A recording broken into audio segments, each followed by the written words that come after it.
আসসালামু আলাইকুম প্রিয় দর্শক, যে যেখান থেকে আমার ভিডিওটি দেখছেন সবাইকে আমন্ত্রণ জানিয়ে শুরু করছি আমার আজকের রেসিপি। আজকে আমি আপনাদের করে দেখাবো সবার পছন্দের একটি রেসিপি, আর সেটা হচ্ছে সরষে ইলিশ। সরষে ইলিশ সবাই রান্না করতে পারেন, কিন্তু আমি কিভাবে রান্না করি সেটাই আজকে আপনাদের সাথে শেয়ার করব। সরষে ইলিশ রান্না করার জন্য আমি এখানে মাথা এবং লেজ সহ 9 পিস ইলিশ মাছ নিয়েছি। আমি মাছটাকে ভালো করে পরিষ্কার করে ধুয়ে নিয়েছি। এবার হাফ চা চামচ লবণ আর সামান্য হলুদ দিয়ে ভালো করে মাছটাকে মাখিয়ে নিচ্ছি।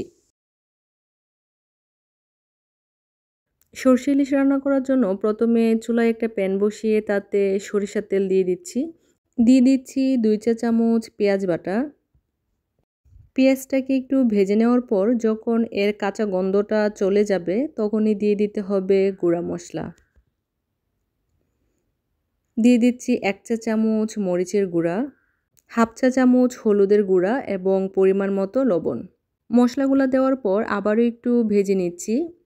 ইলিশ মাছে কিন্তু এত মশলা মানায় না, তাহলে কিন্তু ইলিশ মাছের স্বাদ নষ্ট হয়ে যায়।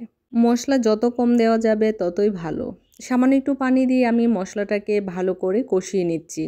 মশলাটা একটু ভালো করে কষিয়ে নেওয়ার পর এবার দিয়ে দিচ্ছি সরিষা বাটা। আমি এখানে 3 চা চামচ সরিষা বাটা ব্যবহার করছি। এটা সাদা সরিষা। অনেকে এখানে কালো সরিষাটা ব্যবহার করে, কিন্তু আমার কাছে মনে হয় যে কালো সরিষার চেয়ে সাদা সরিষাটা ব্যবহার করলে বেশি ভালো, কারণ আপনারা জানেন যে কালো সরিষাটা কিন্তু হালকা খেতে তিতা লাগে। সরিষাটা ভালো করে কষিয়ে নেওয়ার পর এবার দিয়ে দিলাম মাছগুলো দেওয়ার পর হালকা করে মাছগুলোকে উল্টিয়ে দিচ্ছি।